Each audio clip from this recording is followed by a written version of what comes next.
Bismillahirrahmanirrahim. Ada orang yang masalah sepele bikin dia nyesek.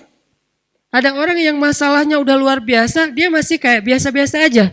Kenapa? Bedanya bukan masalahnya, tapi yang membedakan itu adalah syarhus sadarnya, lapang dadanya. Ada orang ketika diomongin dengan satu komen negatif, hate yang masih wajar lah ya. Cuman kayak misalnya bilang ria gitu doang. Dia udah langsung rame gitu, udah langsung di replay, langsung terus dia kayak ngedebat gitu, langsung di blok, langsung dia kalau perlu akunnya juga ditutup, dia gak mau pakai lagi Instagram pundung gitu. Pundung Vsosmed misalnya. Ini gara-gara apa? Gara-gara ada satu haters yang satu kata doang, ria, sombong. Ini artinya bukan masalahnya terlalu besar, tapi dadanya mungkin belum lapang. Dan itu juga berlaku kepada pasangan, berlaku kepada keluarga, berlaku kepada orang tua, berlaku kepada guru, berlaku kepada banyak urusan hidup kita. Kadang-kadang satu kata bikin kita nyesek.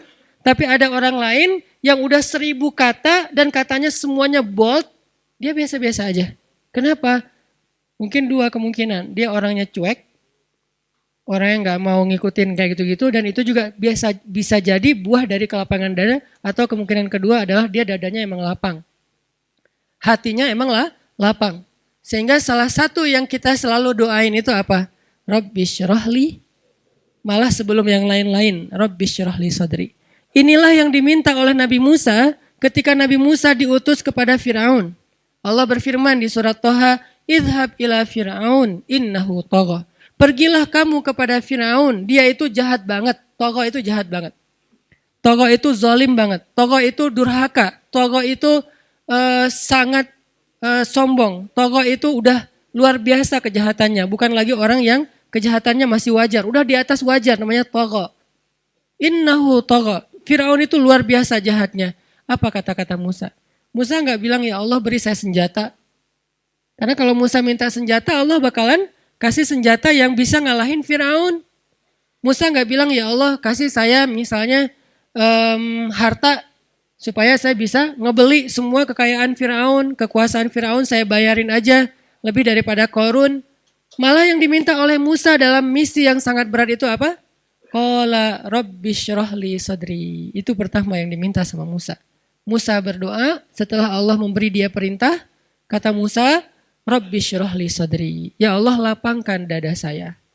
Baru yang kedua, wa yassirli amri. Ya Allah mudahkan urusan saya. Jadi kalau dadanya udah lapang, maka urusannya jadi mudah.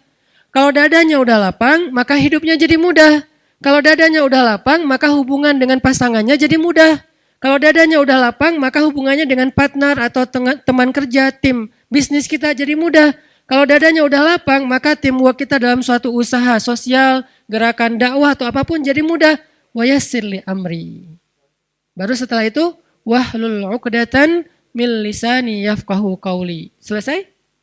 Belum. Yang kita enggak bacain yang keempatnya, waj'alli waziram min ahli Haruna akhi. Dan beri saya juga seorang pendamping yang dia pintar ngomong dan dia itu lebih ngerti realitasnya, lebih tahu apa yang terjadi di sana. Saudara saya Harun, supaya kami bisa sama-sama berdakwah kepada di sisimu ya Allah.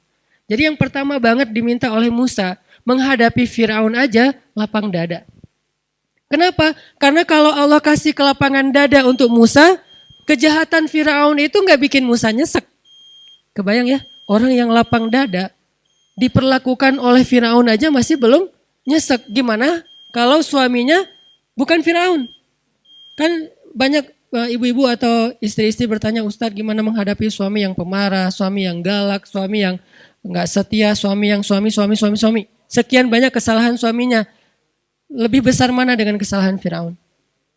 Pastinya lebih besar Firaun. Dan kita gak membandingkan suami dengan Firaun ya. Artinya emang ya jauh lah insya Allah. Ini bukan dalam dalam niat membandingkan.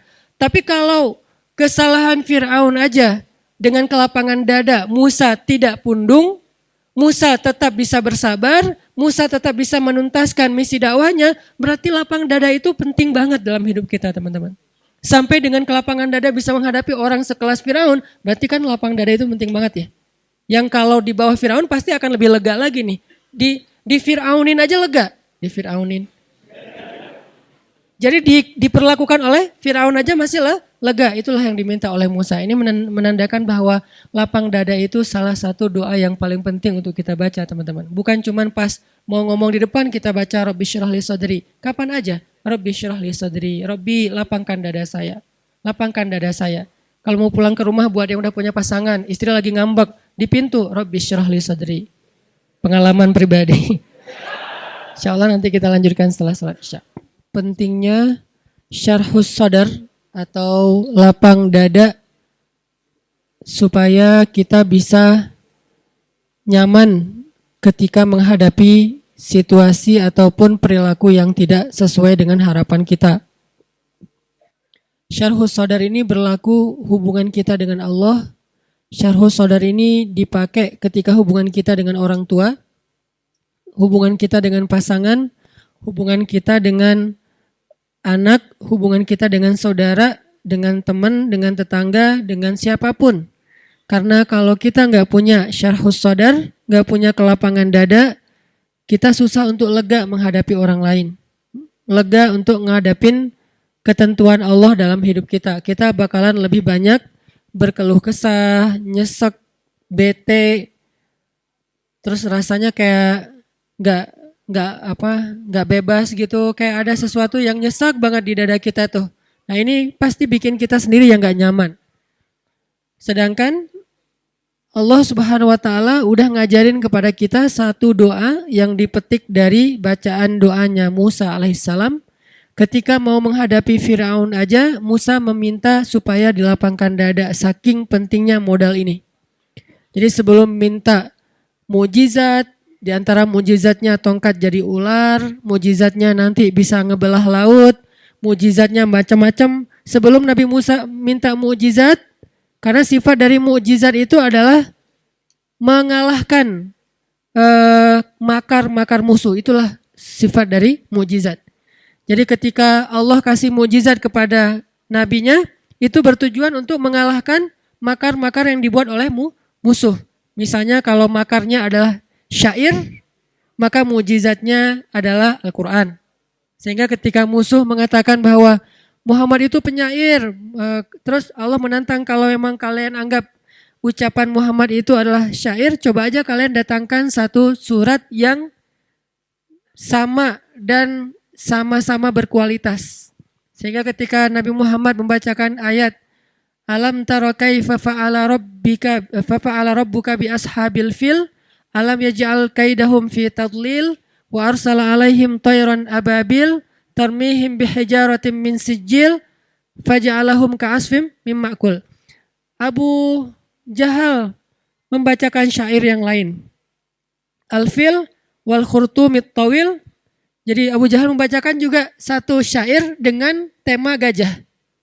Apa terjemahannya? Saya nggak hafal panjangnya syair itu, hanya pembukaannya. Wal fil, demi gajah, wal khurtumit tawil, demi belalainya yang panjang. Itu diketawain satu kota Mekah. Kenapa? Karena syair Abu Jahal ini bukan syair, dia kayak pelajaran tentang gajah ke anak TK. Gajah itu belalainya panjang gitu kan ya, nggak ada angle sejarah, nggak ada hikmahnya, nggak ada rahasia-rahasia ilmiahnya, cuman ya terlalu polos lah. Padahal Abu Jahal itu udah jagonya syair. Jadi ketika orang-orang yang tidak beriman menantang para anbiya, maka Allah kasih mujizat untuk mengalahkan tantangan mereka, tuduhan mereka, kemakaran mereka. Kayak misalnya Firaun ngumpulin para penyihir-penyihirnya yang lulusan-lulusan dari sekolah sihir yang ada di zaman Firaun, mereka juga bikin sekolah sihir. Dan ini terkenal dalam sejarah, memang ada sekolah sihir. Termasuk nanti cerita seorang laki-laki, anak muda yang lagi pengen belajar sihir ke seorang penyihir legend, terus malah dia mengalahkan penyihir itu dengan kalimat iman ya. Jadi banyak sekali cerita-cerita sekolah sihir di zaman sebelum Nabi Muhammad SAW. Dia kumpulin nih lulusan cum laude dari Universitas Sihir. Semua yang keren-keren, profesornya, yang cum laude-nya, dokter-dokter mudanya, kumpulin semuanya, ini makar. Wa makaru wa makarallah wallahu khairul makirin. Wa yamkuruna wa yamkurullah wallahu khairul makirin. Akhirnya Allah kasih Musa mujizat, mujizatnya untuk mengalahkan sihirnya para penyihir-penyihir Firaun. Nah, Nabi Musa padahal seorang nabi nggak meminta mukjizat kepada Allah, ya Allah kasih saya mukjizat untuk bisa mengalahkan kejahatan-kejahatan Firaun. Bukan itu yang pertama diminta oleh Musa, tapi yang pertama diminta oleh Musa itu adalah Rabbishrah li sadri. Ya Allah, lapangkanlah dada saya. يا ربي شكرا هديت قلبي شكرا